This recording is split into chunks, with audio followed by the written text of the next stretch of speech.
계시록 요약 10번째입니다. 계시록은 1장 예수 그리스도의 계시라 이랬고요. 2장 3장에는 7교회 7등잔 때에 대한 이야기죠. 그래서 이기는 자는 모두 다 보상을 해주신다는 말이 있고, 그리고 성령이 교회들에게 하시는 말씀을 귀 있는 자들은 들을지어다 이렇게 말씀을 하고 있습니다. 4장 5장에는 내 생물 24장로 하늘 예배에 대한 이야기가 있죠. 6장부터 9장에는 7인 7나팔에 대한 이야기가 있습니다. 11장에는 2증인 2감람나무 2등잔대에 대한 이야기가 있어요. 14장에는 14만 4천 명 순결한 신부에 대해서 나와 있죠. 16장부터 18장에는 7대접 음녀 짐승 심판에 대해서 나와 있는 말입니다. 19장에는 어린 양의 혼인잔치 8절에 세마포 준비에 대해서 나와 있죠. 20장에는 영 안에서 첫째 벌에 동참하되 생명책에 기록된다는 말씀이 있습니다. 21장 22장에는 새 예루살렘 생명나무 주님을 기다림 아멘. 이렇게 우리가 지금 이렇게 외우면서 요 계시록을 1장부터 22장까지 이렇게 되어 있습니다 라고 할 때는 쉬워 보이죠, 그죠? 쉽죠. 그리고 실제로 쉽기도 하고. 그런데 하나하나 이제 세부적으로 들어가면은 뭐 좀 어렵다 하는 사람들도 있죠. 왜 어렵냐 하면 은유하고 비유로 되어 있기 때문에 그렇습니다. 그래서 요거를 그대로 글자대로만 받아들이면은 좀 이해가 안 되는 부분들이 상당히 많거든요. 그래서 요약하는 부분에서는 제가 이제 1장부터 22장까지를 숫자를 중심으로 해서 이렇게 쭉 지금 해나가고 있는 중이에요. 왜냐면 숫자가 많이 나오거든요, 계시록에. 그래서 요 숫자를 이제 여러분에게 소개하면서 계속 이제 요약을 하고 있는 중이거든요. 그래서 지금 계시록 요약 10번째를 맞이했습니다. 계시록의 1장은 예수 그리스도에 대한 것을 이제 말한다. 그래서 예수 그리스도의 계시가 된다라고 1장에 이야기를 합니다. 7이라는 숫자를 설명을 하죠. 여기 바로 예수님이라는 숫자입니다. 그리고 이제 2장, 3장에는 7교회, 7등잔대에 대한 이야기가 있어요. 그래서 7교회가 그러니까 여기 7교회, 7등잔대 얘기는 바로 요한계시록 마지막 장까지 계속 그 내용을 어디에다 썼다는 얘기예요? 7교회에 썼다는 얘기예요. 그러니까 7교회는 그 당시에 초대교회, 이 계시록을 쓸 때 당시에 초대교회에 드러나는 이름으로 드러나는 교회만 해도 약 60여 개가 넘는데 여기에 7교회를 기록했다는 것은 의미가 있는 거죠. 왜냐하면 7이라는 숫자를 맞춰놨기 때문에 그런 거예요. 그래서 이것을 그 당시에 모든 초대교회에 이렇게 다 이야기하는 것이다 라고 했다면, 그러면 교회 이름을 다 써야죠. 그 당시에 있었던 교회 이름들을 다 써야죠. 데살로니가 교회도 있었고요, 그리고 빌립보 교회도 있었고요. 이렇게 다 교회들마다 이렇게 골로새 교회도 있었고 로마에 있는 교회도 있었고 다 써야 되는데, 그렇지 않고 7개 교회를 썼다는 것은 다소 이제 7이라는 숫자를 맞춰놓은 이야기예요. 그렇죠? 그리고 7교회의 특징을 보면은 시대적으로 그때서부터 지금까지, 지금 시대까지, 그 예수님 시대 때부터 지금까지의 그 교회들의 그 순서, 시대의 순서대로 이렇게 써놓은 것처럼 이야기하는 사람들도 있고요. 그리고 이제 어떤 교회는 이제 빌라델비아 교회 같고 어떤 교회는 라오디게아 교회 같다. 교회별로 이제 소개하는 그런 이야기들도 있고요. 그래서 이제 우리 교회 같은 경우는 이제 우리 교회 안에 있는 사람들 중에서 어떤 사람은 라오디게아 교회 같이 살아가고 있고 어떤 사람은 에베소 교회 같이 살아가고 있다는데, 여전히 이제 우린 다 빌라델비아 교회 같은 마음을 가지고 살아가야죠. 근데 이제 이렇게 7교회 중에 다른 특징을 가지고 살아가는 사람들도 있더라라는 것을 이렇게 표현하는 그런 7교회를 이야기하는 것이고, 그 다음에 이제 우리 마음 안에 7개의 특징을 가지고 있다 해서 여러분에게 이 계시록의 말씀은 다른 사람을 비추어서 그 사람 어떻대, 당신 어떻게 이 계시록을 보니까 당신은 어떤 것 같아, 이렇게 보여주려고 계시록을 보는 게 아니고, 계시록은 바로 지금 나에게 하나님이 뭐라고 말씀하시는 건지 이거를 찾아내는 거예요. 그걸 찾아내는 그런 말씀들이거든요. 물론 이제 창세기부터 계시록까지 다 마찬가지예요. 창세기도 나에게 지금 말씀하시는 그 창세기는 예전에 시대에 모세 때 썼지만 그 전에부터 내려오던 이야기를 쓴 거잖아요. 근데 그런 얘기들이 지금 나에게 무슨 말씀하시는지 요걸 이제 파악을 해야 되겠죠. 출애굽기도 마찬가지고요, 마태복음도 마찬가지고, 뭐 서신서도 마찬가지고, 계시록도 마찬가지입니다. 이것이 지금 나에게, 지금 내가 읽는 독자로서, 이것을 읽는 사람으로서 이것을 나에게 하나님께서 뭐라고 말씀하시는지, 그러면 일곱 교회가 내 안에 있구나 라고 해야 이 말씀이 읽혀진다는 거죠. 그래서 일곱 교회의 특징들이 일곱 가지로 나타나 있잖아요. 그런데 사실은 그게 다 우리 속에, 어떨 때는 그런 첫 번째 교회 특징, 어떨 때는 두 번째 교회 특징, 어떨 때는 다섯 번째 교회 특징이 나타나고, 어떤 때는 일곱 번째 교회 특징이 나타나더라. 내 속에서 여전히 난 하나인데 여기서 일곱 개의 특징들이 나타나고 있더라 라는 것을 우리가 보게 되면, 이 성경책이 상당히 나에게 관계가 돼 있고 좋은 이제 내용이 우리에게 쓰여져 있는 거죠. 그러니까 유익하다는 거죠. 말씀을 볼 때 너희가 믿음으로 보게 되면 이 말씀이 너에게 유익할 것이다 라고 해야죠. 이제 이것이 네가 믿음이 너와 하나가 되지 않으면, 이 말씀이 너하고 하나가 합해져 있지 않기 때문에, 믿음이 화합하지 않기 때문에 너에게 유익이 없다는 겁니다. 그러니까 믿음이 화합할 때 이 말씀이 나에게 유익하다는 거예요. 그러니까 이 말씀은 다른 사람에 대한 책이 아니고 나에게 말씀하시는 책이다, 모두 다. 그래서 이 말씀을 오늘 듣는 여러분에겐 또 여러분 자신이 오늘 들리는 저 말씀은 나에게 말씀하시는 말씀이구나, 이렇게 들으시면 은혜가 된다는 거예요. 저는 이제 증거하면서 오늘 이 전달되는 말씀은 또 성령께서 나에게 말씀하시는 내용이다, 이렇게 이야기를 이제 생각을 하면서 여러분에게 말씀을 증거하는 거죠. 그러니까 일곱이라고 하는 숫자는 예수님이라고 하는 숫자를 우리에게 소개하고 있습니다.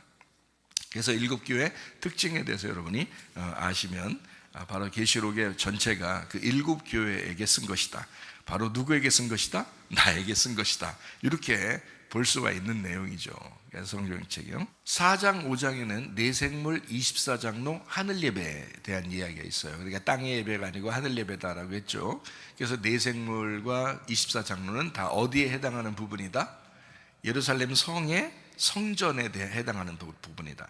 그 광야에서는 성막에 해당하는 부분이고, 그 성막은 예수 그리스도의 육체를 의미하는 것이고요, 예수님, 하늘에서 이 땅에 내려오신 예수님을 의미하는 거고, 그리고 이제 그 안에 있는 우리들, 그 예수님 안에서 봉사하며 섬기는 자들의 예배를 얘기하는 것이니까, 이거는 이 세상에 있는 땅하고 구분된 성막 성전이잖아요. 예수 그리스도란 말이죠.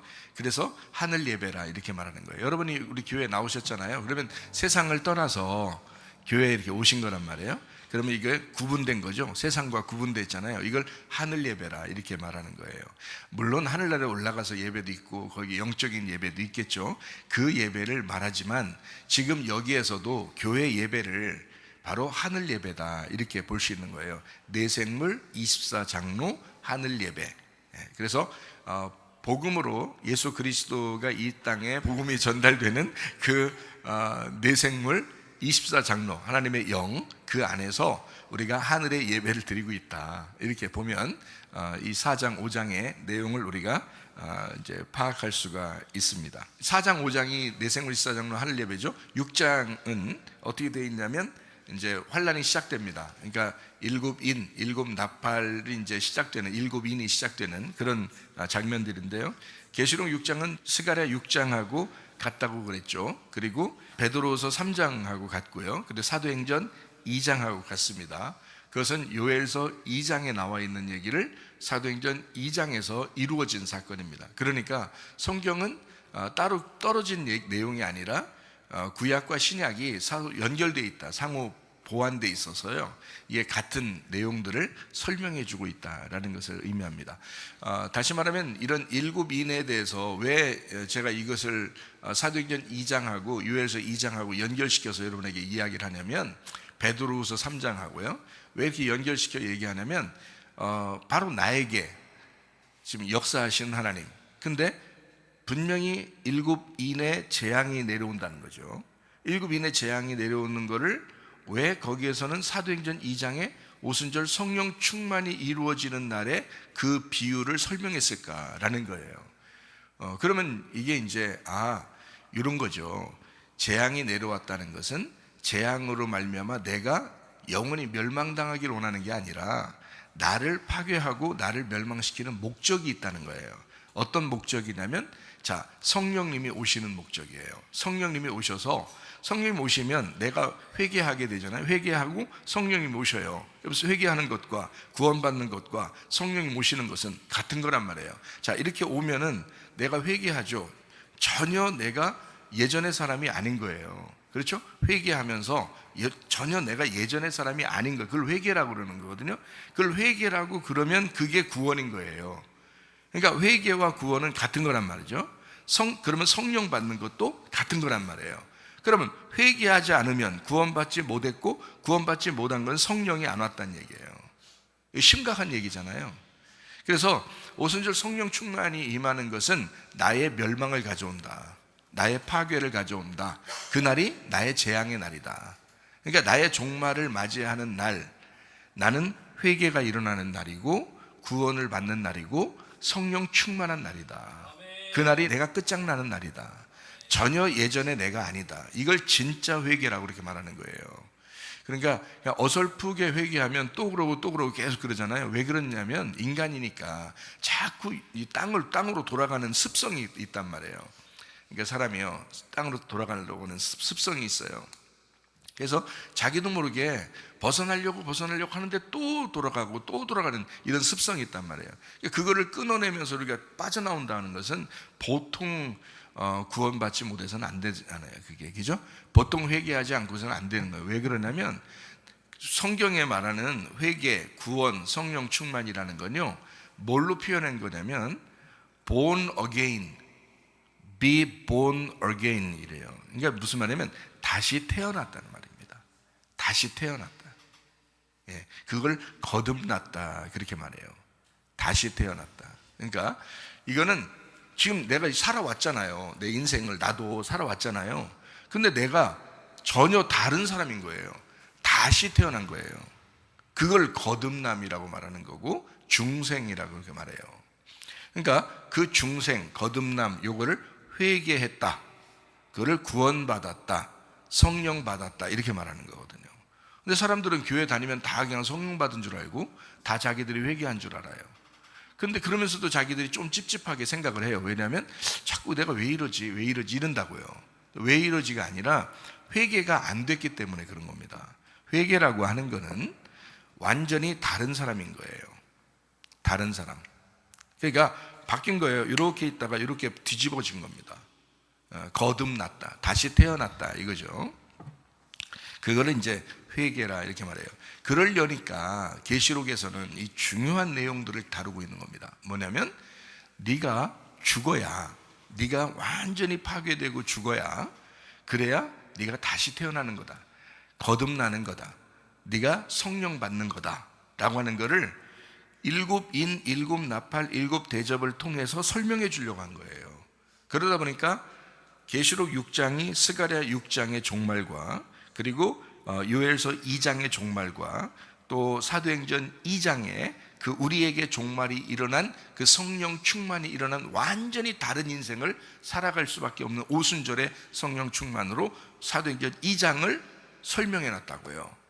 그리고 그것을 뭐라고 표현하냐면 베드로후서 3장에서는 우리의 초등학문, 네가 예전에 알고 있었던 그 얄팍한 지식들, 네가 얄팍하게 교회 다니면 그냥 뭐 되겠지, 뭐 말씀 좀 들었고 내가 성경도 좀 읽었고 성경도 배웠고 뭐 이랬으니까 좀 이렇게 살면 되겠지 하는 그 얄팍한 지식들이 있다고요. 그런 것들이 깨지는 겁니다. 그게 깨지는 게 성령 받은 사람이죠.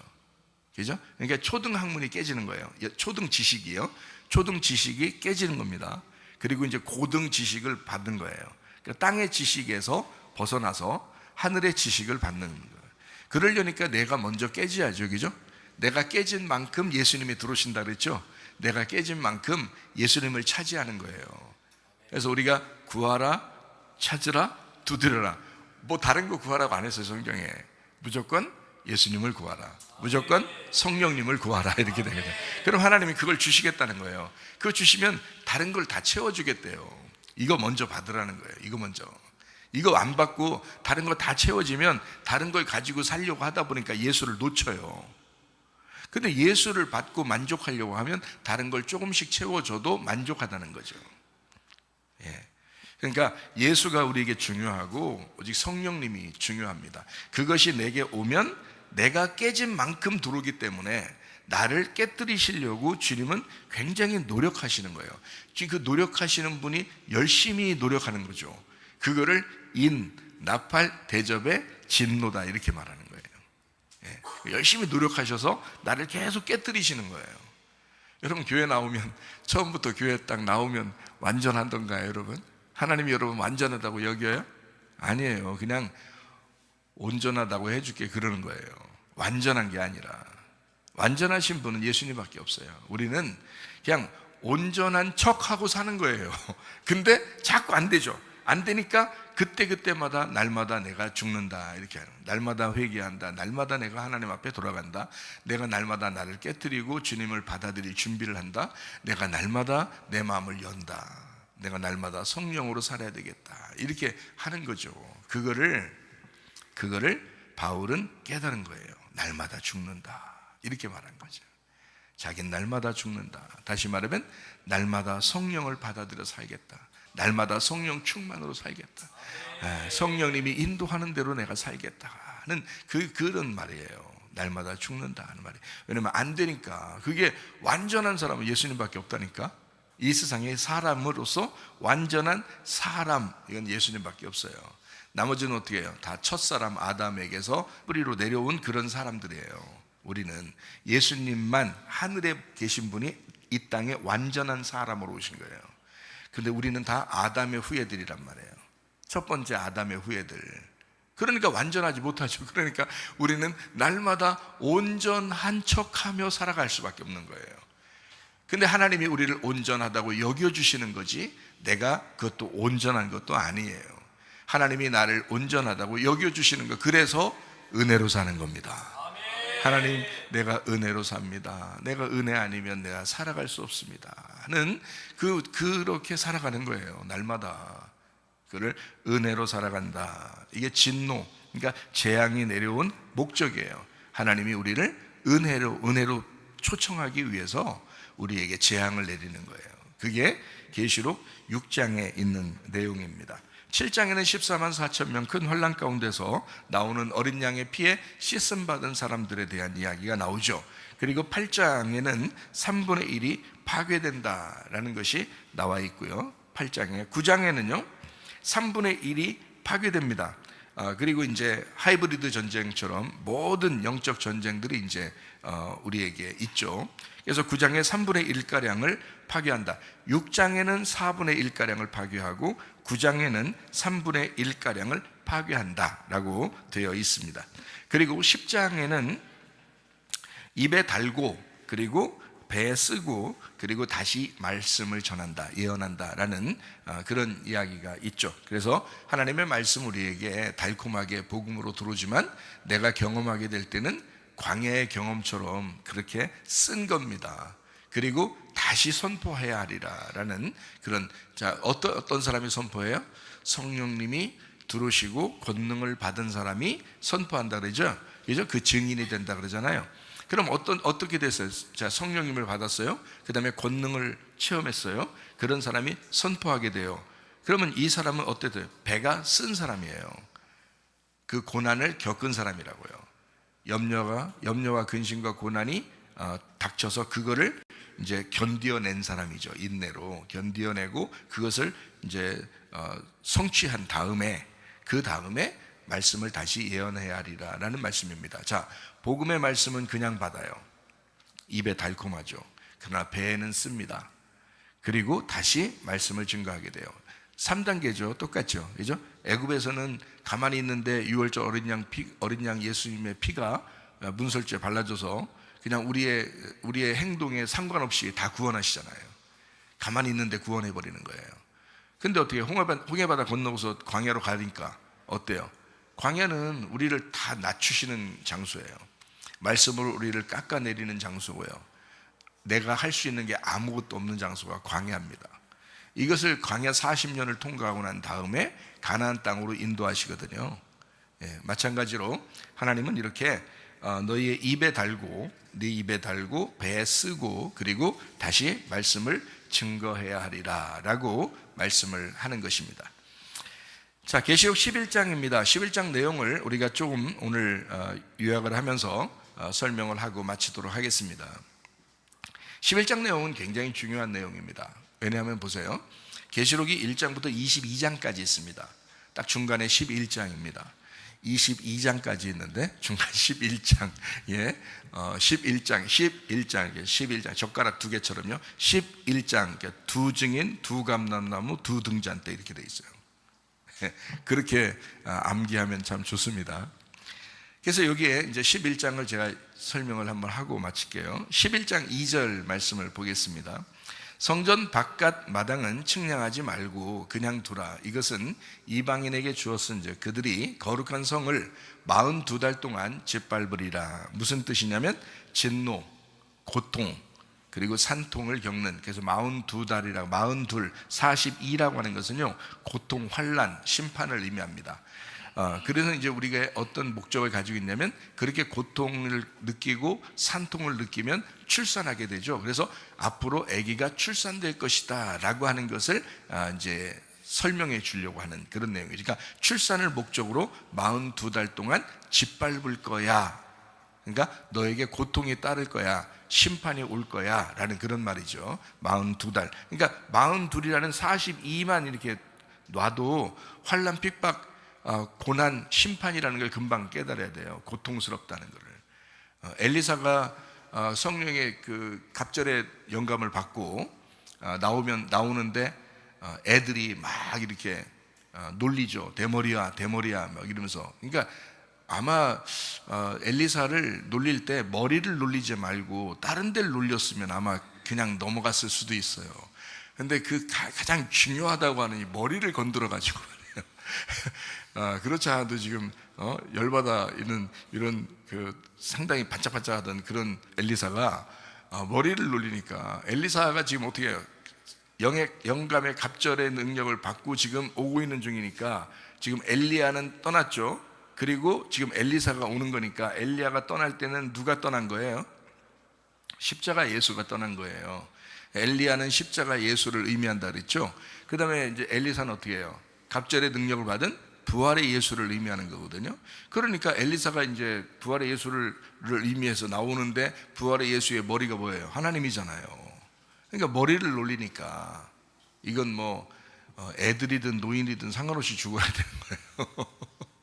그래서 거기서 애들이 죽었는데, 그러니까 좀 우리가 볼 때 야 이거 뭐 그 죽일 일이냐 이렇게 생각했지만 상당히 머리를 신경 쓰시는 분들은 상당히 심각한 문제거든요. 그게 그런 말이 아니고, 엘리사가 부활의 예수님인데 나오다가 머리를 건드니까 죽였어요. 애들 몇 명 죽었어요? 그래서 42명이에요. 42명이 죽어요. 그러니까 봐요. 자, 환난, 핍박, 고난, 고통, 심판. 이게 어떤 숫자로 설명되어 있다고요? 42. 그래서요, 계시록도 42달 동안 짓밟는다. 고통, 핍박, 산통, 심판 의미한단 말이에요. 출산을 목적으로 이제 고난을 준다라는 그런 의미입니다. 자, 계시록 11장 3절 말씀입니다. 내가 나의 두 증인에게 권세를 주리니 그들이 굵은 베옷을 입고 1260일을 예언하리라, 이렇게 되어 있습니다. 1260일 예언은 완전한 말씀 선포의 날입니다. 이것은 양육을 목적으로 하는 겁니다. 자, 애가 출산하면 양육해야 되겠죠. 그래서 출산하는 고통까지는 42라고 하는 숫자로 표현했고요. 똑같은 42달이 1260일인데 그 1260일이라는 긴 숫자를 양육하는 목적을 가지고 설명을 해놨다. 이렇게 보면 이해가 되는 것입니다. 고통이 있는 기간 동안 우리에게 하나님은 양육하시고 싶어 하신다, 이런 말이에요. 그러니까 이런 걸 이제 성경을 이렇게 보면 숫자적으로도 뭔가 의미 있게 써놓은 것을 우리가 볼 수 있습니다. 42, 1260은 같은 겁니다. 11장 4절 말씀입니다. 그들은 이 땅에 주 앞에 서 있는 두 감람나무와 두 촛대니라고 되어 있습니다. 두 감람나무 두 촛대니까 두 감람나무는 왕이면서 제사장을 의미하거든요.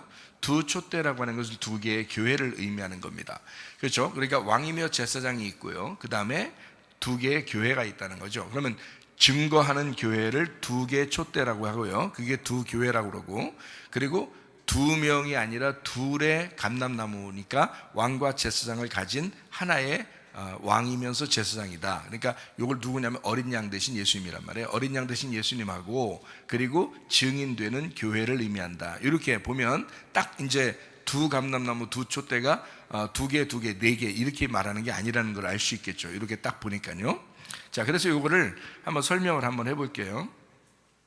스가랴 3장에는 여호수아에 대한 이야기가 나옵니다.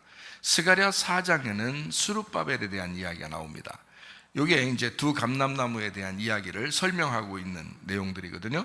자, 스가랴 4장 3절 보겠습니다. 그 등잔대 곁에 두 감람나무가 있는데 하나는 기름 그릇 오른쪽에 있고 하나는 왼쪽에 있나이다. 두 감람나무가 나타나요. 자, 4장 14절 말씀입니다. 이르되 이는 기름 부음 받은 자 둘이니 온 세상에 주 앞에 서 있는 자니라 하더라. 자, 이게 어디에 나와 있는 말이에요? 계시록 11장에 나와 있는 말이잖아요. 그렇죠? 그러니까 지금 스가랴 4장에 나와 있는 이 기름 부음 받은 자 두 명은 계시록 11장에 다시 설명하고 있는 거예요. 그럼 이 스가랴 4장에 나오는 두 명은 어떤 사람이냐? 누구를 얘기하는 거냐? 학개서 2장 2절입니다. 너는 스알데엘의 아들 유다 총독 스룹바벨과 여호사닥의 아들 대제사장 여호수아와 남은 백성에게 말하여 이르라. 여기 여호수아는 그 당시 유다 총독 스룹바벨이 있는 때의 대제사장을 말하는 거예요. 모세 다음에 있는 대제사장 여호수아를 얘기하는 게 아닙니다. 여기는 유다 총독 스룹바벨과 함께 있는 여호사닥의 아들 대제사장 여호수아 이렇게 돼 있습니다. 그러니까 하나는 총독이에요. 총독 왕이죠. 하나는 대제사장이죠 말이죠. 이렇게 두 개가 있다 이렇게 이야기하죠. 학개서 2장 4절 말씀입니다. 그러나 여호와가 이르노라 스룹바벨아 스스로 굳세게 할지어다. 여호사닥의 아들 대제사장 여호수아야 스스로 굳세게 할지어다. 여호와의 말이니라. 이 땅 모든 백성아 스스로 굳세게 하여 일할지어다. 내가 너희와 함께 하노라. 만군의 여호와의 말이니라. 자, 여기에 두 명을 이제 이야기하죠. 그죠? 하나는 왕이고 하나는 제사장이다. 이렇게. 그러니까 이 둘이 두 명을 지금 설명하지만 사실은 예수님 한 분을 소개하려고 하는 거거든요. 그래서 이거를 신약에서는 예수님으로 소개하지만 구약에서는 두 명으로 나타내야 돼요. 그게 이제 출애굽기 4장 16절 봅니다. 그가 너를 대신하여 백성에게 말할 것이니 그는 네 입을 대신할 것이요 너는 그에게 하나님같이 되리라. 누굴 얘기하는 거냐면요, 자, 모세하고 아론을 얘기하는 겁니다. 그래서 아론의 하나님 같은 분이 모세가 되는 거예요. 아론의 하나님 같은 분. 그러니까 모세는 왕이 되는 거고요, 아론은 제사장이 되는 겁니다. 이렇게. 그래서 그 둘이 둘은 이제 한 짝이에요. 둘이 나누어지면 둘인데 여기 하나면 하는 짝이 되는 거예요. 그래서 모세와 아론이 같이 일을 하죠. 그죠? 하나님의 일을 할 때. 자, 출애굽기 7장 1절 말씀입니다. 여호와께서 모세에게 이르시되 볼지어다 내가 너를 바로에게 신같이 되게 하였은즉 네 형 아론은 네 대언자가 되리라. 그래서 모세와 아론. 그래서 모세는 특별히 이제 하나님처럼 되는, 그러니까 세상에서도 하나님처럼 되는, 그리고 아론에게도 하나님처럼 되는 사람이다. 이렇게 만들어 놨다는 겁니다. 왕으로 만들어 놓은 거예요, 모세를.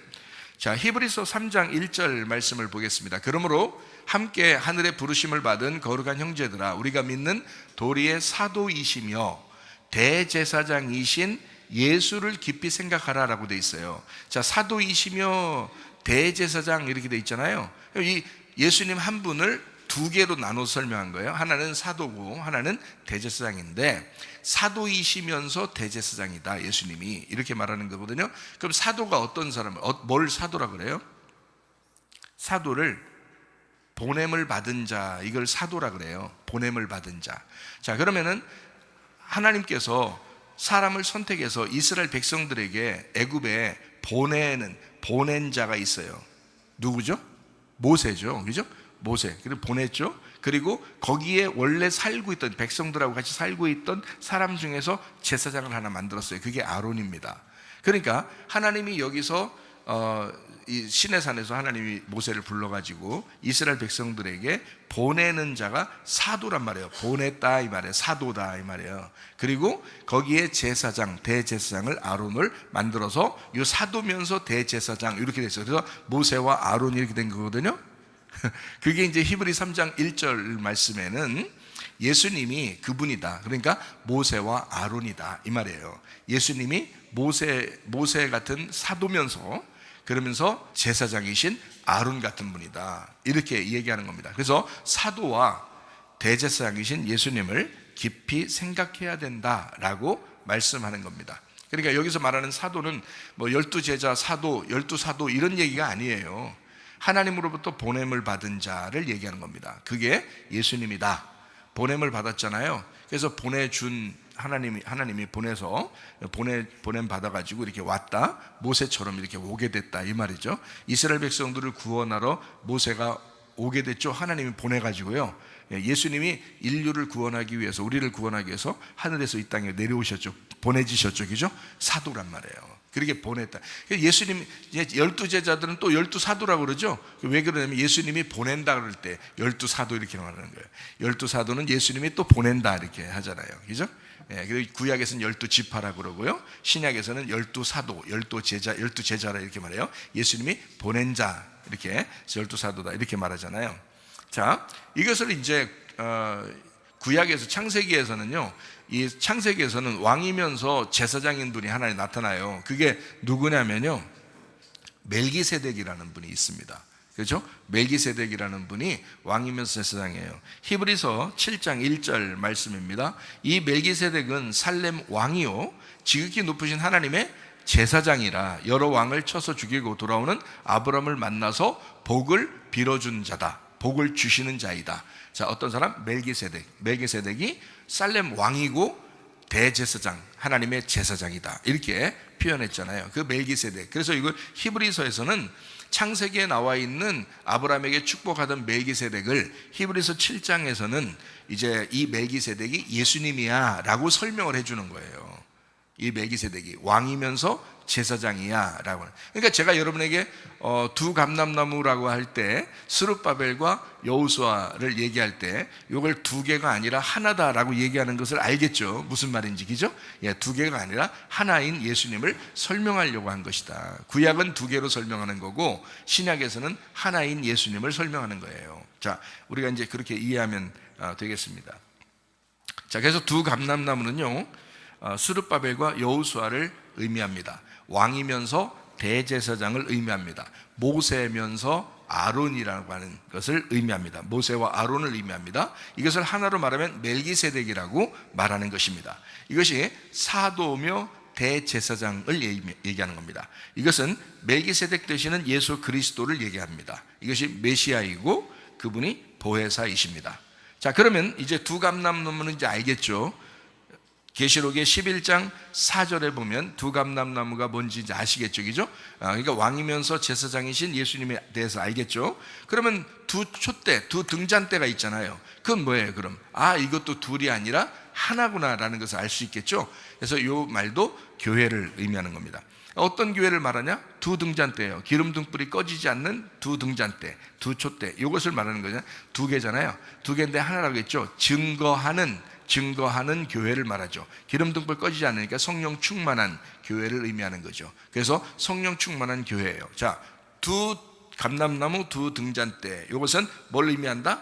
하나의 예수님을 의미한다. 하나의 성령 충만한 교회를 의미한다. 그래서 주님과 교회가 이 시대의 증인이에요. 이 두 증인. 그래서 이걸 두 증인이라고 말하는 겁니다. 계시록에서요. 자, 계시록 11장 7절 말씀입니다. 그들이 그 증언을 마칠 때에 무적행으로부터 올라오는 짐승이 그들과 더불어 전쟁을 일으켜 그들을 이기고 그들을 죽인다라고 되어 있습니다.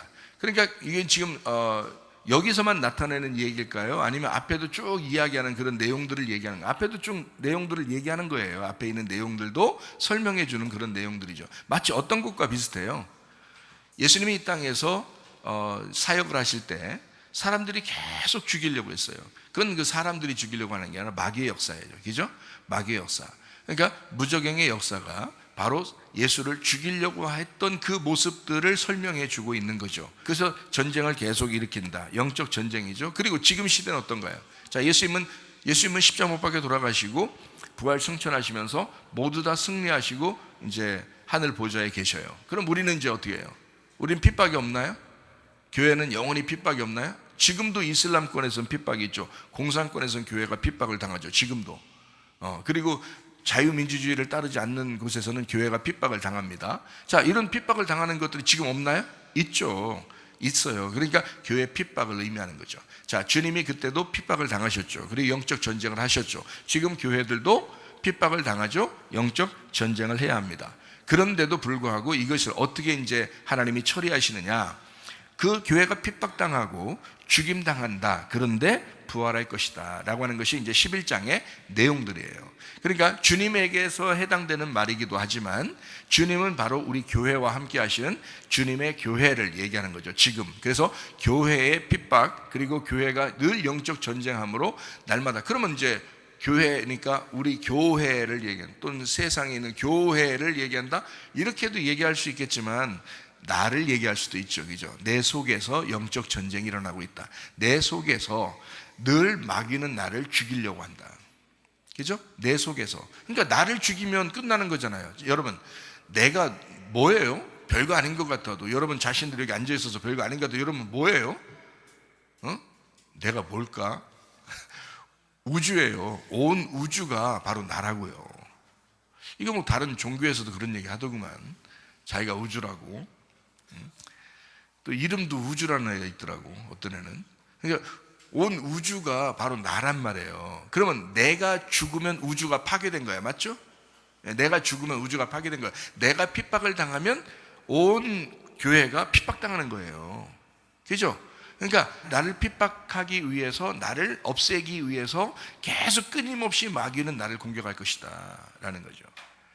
그러니까 주님은 우리에게 두 증인이 되시고 교회가 두 증인이 된다는 거예요. 그래서 주님과 교회가 증거를 하는데 여전히 기독교는 핍박을 당하고 있다, 이런 얘기입니다. 11장 8절 말씀입니다.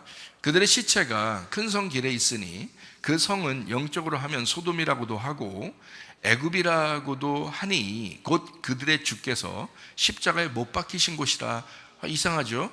자, 그 시체가, 다시 말하면 두 증인이 죽는데 어디서 죽는가 봤어요. 그 두 증인이 죽는데 어디서 죽어요? 예? 여기 나와 있잖아요. 어디서 죽어요? 예루살렘에서 죽어요. 두 증인이 죽을 때. 근데 여기서 예수님 십자가 못 박히신 곳이래요. 근데 여러분, 이 두 증인이 어디서 또 죽는다는 거예요? 예루살렘에서 죽죠. 십자가 못 박힌 곳에서 죽는데 어디서 또 죽는다고 나와 있어요. 네, 소돔에서 죽는다고 나오잖아요. 애굽에서 죽는다고. 그러면 뭐예요? 자, 예루살렘이라는 그 예루살렘이 결국 어떻게 해요? 예수님 십자가 못 박혀 돌아가시는 그 장소가 애굽이고 소돔이 되었다는 얘기죠. 그죠? 자, 그러면 여러분, 우리 교회가 지금 이렇게 멀쩡하게 하나님 말씀을, 이제 진리의 말씀을 우리가 듣고 있다면 참된 교회가 되지만, 만약에 하나님 말씀이 타락하고 여러분 자신들의 육체를 따라서 이렇게 살게 된다면 여러분은 어떻게 해요? 여기가 애굽이 되는 거고 소돔이 되는 거예요. 여기가 바벨론이 되는 것입니다. 무슨 말인지 알겠어요? 그러니까 성경에는 뭐를 파괴해야 돼요? 애굽을 파괴해야 되고 소돔을 파괴해야 돼요. 그리고 예루살렘도 파괴해야 돼요. 그래서 새 예루살렘이 돼야 되는 거예요. 그러니까 새 예루살렘 되기 위해서 그 앞에 어떤 성을 갖다 막 무너뜨려요. 어떤 성을 무너뜨릴까요? 바벨론 성을 무너뜨리잖아요. 그 바벨론 성은 어디에 있었던 걸 얘기하는 거예요? 바벨탑이 있었던, 바벨이 있었던 신할 땅을 얘기하는 거예요. 그러니까 신할 땅 바벨이 있었던 것이 바벨론으로 왔는데 바벨론 성을 무너뜨려야, 그러면 새 예루살렘이 된다는 거 아니에요. 그러면 바벨론 성이 어떤 성이었다는 거예요? 예루살렘 성이었다는 거죠. 그러면 예루살렘 성은 무너져야 돼? 아니면 그대로 보존해 있어야 돼요? 옛날 지었던 예루살렘 성이 지금까지 보존돼야 돼요? 그건 무너져야 돼요? 무너져야 돼요. 왜? 뭘 나타내기 때문에? 예수님을 나타내기 때문에. 예수님이 죽으셔야 새로운 부활이 나타나잖아요. 새로운 예루살렘이 되잖아요. 자, 그러면 그 예루살렘은 누구를 나타내요? 또 나를 나타내는 거죠. 내가 옛사람으로 죽어야 내가 새 사람이 되는 거잖아요. 자, 어때요? 이 말씀을 이렇게 들어보니까 이게 지금 이런 걸 이렇게 모르고 그냥 성경을 보면은 어렵거든요. 이 말이 무슨 말인가 헷갈리고. 그래서 두 감람나무 두 증인이 누구야? 야, 두 명 누구야? 엘리야하고 모세 아니야? 에녹하고 엘리야 아니야? 막 이러면서 이제 막 따지는 겁니다. 그렇게.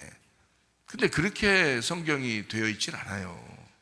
다 이해하도록 다 써놨어요, 성경에. 우리가 찾지를 못해서 그런 거죠, 사람들이. 그죠? 성경을 찾지를 못해서 그런지 다 설명을 해놨어요. 자, 그래서 큰 성길 예루살렘을 얘기하고요.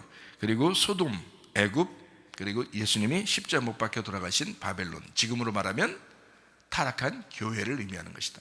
그러면 이 타락한 교회들이 어떻게 돼야 돼요? 죽어야 되겠죠? 파괴가 돼야 됩니다. 완전히 무너져야 돼요. 그래서 일곱 인, 일곱 나팔, 일곱 대접을 통해서 완전히 무너뜨리는 거예요. 그래야 뭐가 된다? 새 예루살렘이 되는 거잖아요. 신약 성경의 마지막 하이라이트, 새 예루살렘이 되는, 새 사람 되는 거란 말이에요. 그러니까 무슨 말인지 알겠죠? 그죠? 이것만 알아도 좀 이해가 될 거예요. 그죠? 예루살렘과 애굽과 소돔이 같은 거구나. 소돔과 고모라 멸망한 거 아시죠, 여러분? 그죠? 애굽도 멸망하는 거예요.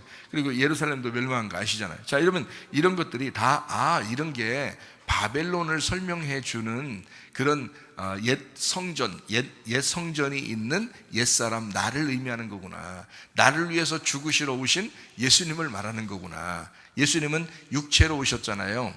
죽으러 오셨단 말이에요. 죄인으로 죽으러 오셨다는 걸 육체로 표현한 겁니다. 말씀이 육신이 되어서 오셨다. 그러니까 육체는 죽어야 되는 거예요. 십자가에서 죽어야 되니까 주께서 십자가에 못 박히신 곳이다. 거기에 너도 똑같이 죽어야 된다, 이 말이에요. 쉽게 얘기하면. 그죠? 거기에 너도 그 자리에 가서 죽어 있어야 된다, 이거죠. 그 죽음이 있는 곳이다 라는 그런 거죠. 자, 11장 9절 말씀입니다. 백성들과 족속과 방언과 나라 중에서 사람들이 그 시체를 사흘 반 동안을 보며 무덤에 장사하지 못하게 하리로다 라고 되어 있습니다. 그러면 사흘 반이라고 하는 게 좀 있어야 되잖아요. 죽음의 상태를 사흘 반 이렇게 봐야 되잖아요. 그러면 사흘 반이라는 건 여러분이 잘 알듯이 사흘 반은 3년 반입니다. 3년 반은 1260일이고 1260일은 42달이에요. 그러니까 이게 한 달이 30일로 계산해서 42달이 1260일, 그리고 이것을 연수로 횟수로 따지면 3년 반이에요. 이 3년 반을 일수로 따지면 3일 반으로 나온 것입니다. 그러면 예수님이 여러분 십자가 못 박혀 돌아가셨다가 부활하신 것이 며칠 만에 부활하셨어요? 3일 만에 부활하시죠. 3일 반 만에 부활하셨다 이렇게 말 안 하잖아요. 그죠? 그러니까 여기는 예수님의 부활이라고 하는 부활과 비슷하게 지금 증인들을 지금 죽어 있는 상태가 3일 반, 그리고 3일 반 만에 부활해야 된다는 것을 설명하려고 하는 거거든요. 그러니까 이 3일 반이 어디에 해당하는 거예요? 지금 부활하는 날짜에 해당하려고 지금 3일 반을 쓴 거예요. 1260일, 42달, 그리고 3년 반, 요거를 설명하려고 한 거예요. 요걸 설명한 거죠. 3년 반, 42달, 1260일. 자, 3년, 예수님이 이 땅에 오셔서 일하신 게 얼마 동안 일했죠?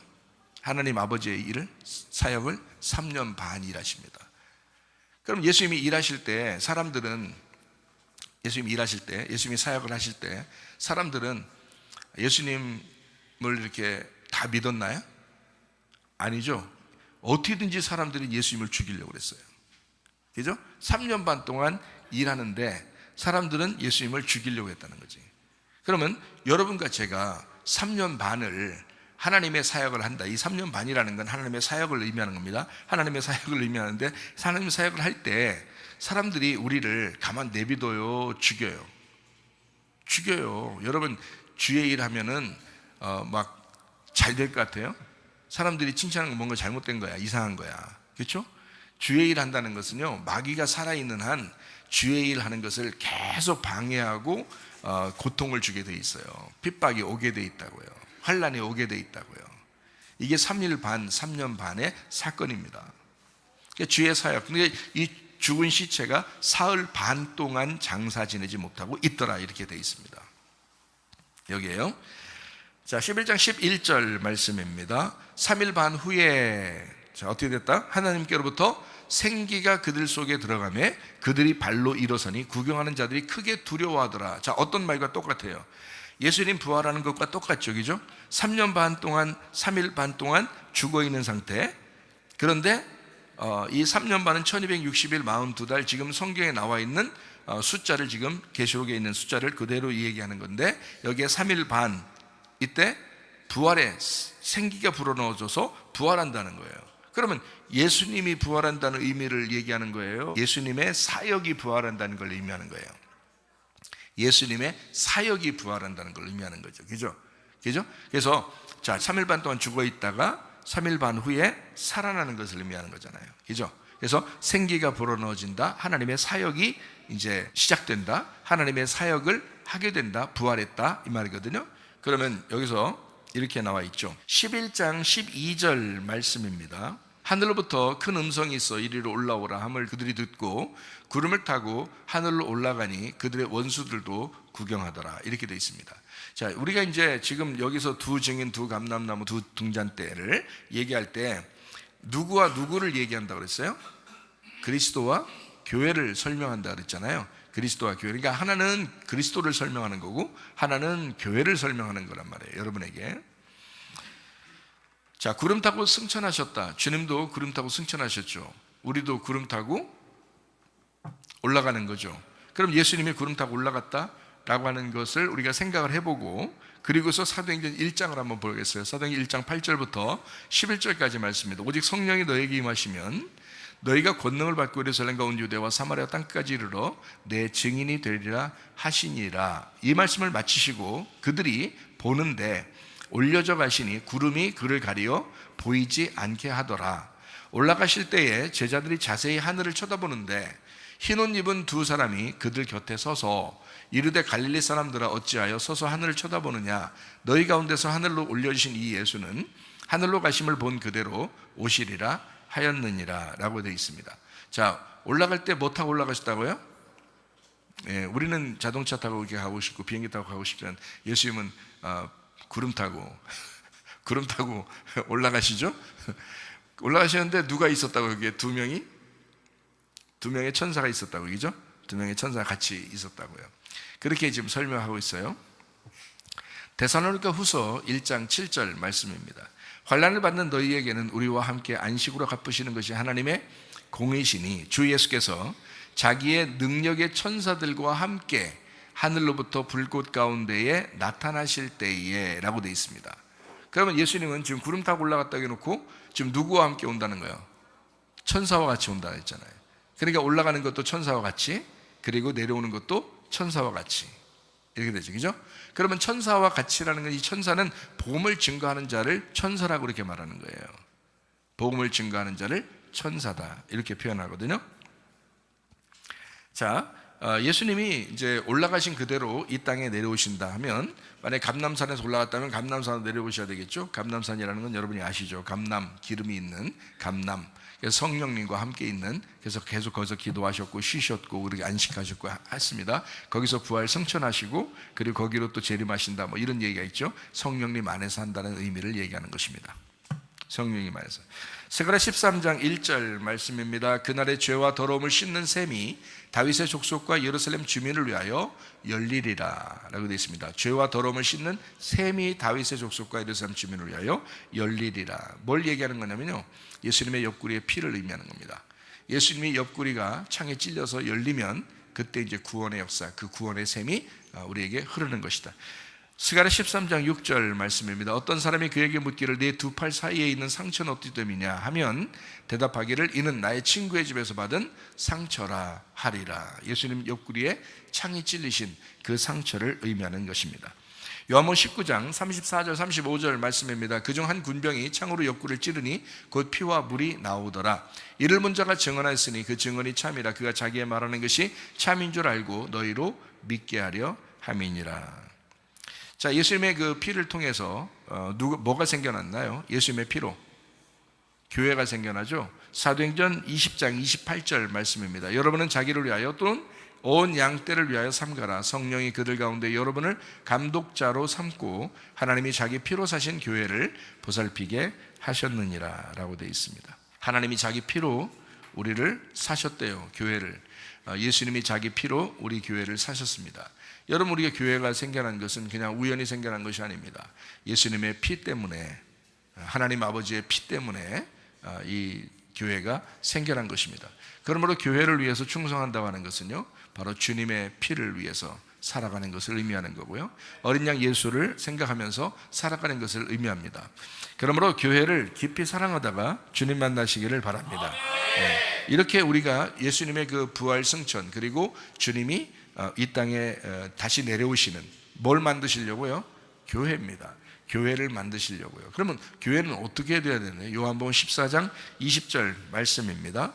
그날에는 이라는 말은 어떤 날이에요? 부활의 날에는, 재림의 날에는, 회개의 날에는, 구원의 날에는, 성령 충만 받은 날에는, 교회가 세워지는 그날에는, 은혜의 날에는, 이 말입니다. 그날에는 내가 아버지 안에, 너희가 내 안에, 내가 너희 안에 있는 것을 너희가 알게 될 것이다 라는 그런 말씀입니다. 요한계시록 21장 22절 말씀이죠.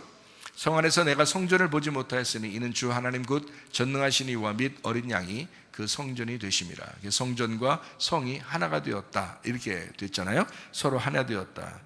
그날에 그런 일이 벌어진다. 여러분, 주님과 하나 되지 않으면요, 여전히 나는 육체로 살아갈 수밖에 없어요. 그러나 주님과 하나 되면 말씀으로 살아갈 수 있습니다. 그러니까 우리가 육체로 살아갈 거냐, 아니면 말씀으로 살아갈 거냐. 여러분, 성은 주님께서 순식간에 파괴시켜 버릴 것입니다. 왜 파괴시키느냐?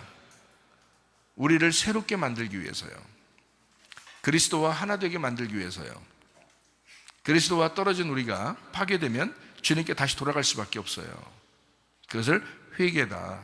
그러니까 회개의 날이다. 그러니까 죽어야 된다. 다른 방법이 없어요. 여러분, 교회 다니면서 늘 우리가 복음이 뭐라고 그래요? 십자가와 부활이라고 그러죠. 십자가의 죽음이 없이 부활할 수가 없어요. 그러므로 여러분에게 또 이렇게 얘기하고 또 이렇게 얘기하고 또 이렇게 얘기합니다. 뭐냐면 예수님의 그 십자가를, 그 어린 양 예수님을 꽉 붙들고 살아라. 너희가 죽어야, 너는 죽기만 해라. 그러면 하나님이 너를 살리실 것이다. 너는 죽기만 해라. 그러면 하나님이 살리실 것이다. 날마다 죽는 우리들, 날마다 그리스도 예수와 사는 우리들. 그래서 우리 교회가 부활의 날에, 그 주님의 날에 주님과 하나 된 삶을 살다가 주님 만나시기를 바랍니다. 우리 한번 기도하겠습니다. 한 목소리로 기도합니다. 하나님, 옛사람이 내가 다 무너지고 새 사람이 되어 살게 하옵소서.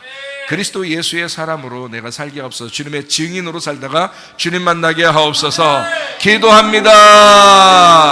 우리 하나님 아버지, 인도하시고 사랑하심을 감사합니다. 하나님 아버지여, 그리스도 예수 안에서 참된 증인으로 살다가 주님 만나게 하옵소서.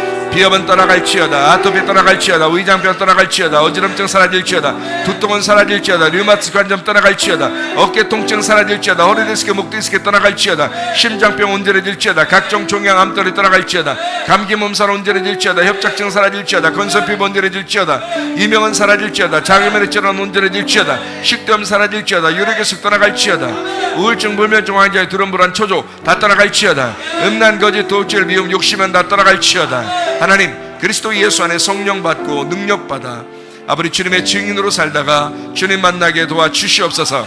하나님, 참된 예배자 되게 하옵소서. 참된 증인이 되게 도와주시옵소서. 그리스도 예수만 꽉 붙잡고 살게 하옵소서. 주 예수만 구하고 주 예수만 찾고 주 예수만 두드리게 도와주옵소서. 예수님 귀하신 이름 받들어 기도 올려옵나이다. 아멘. 주님 감사합니다. 우리 하나님 아버지 함께 하시고 사랑하심을 감사합니다. 우리 하나님.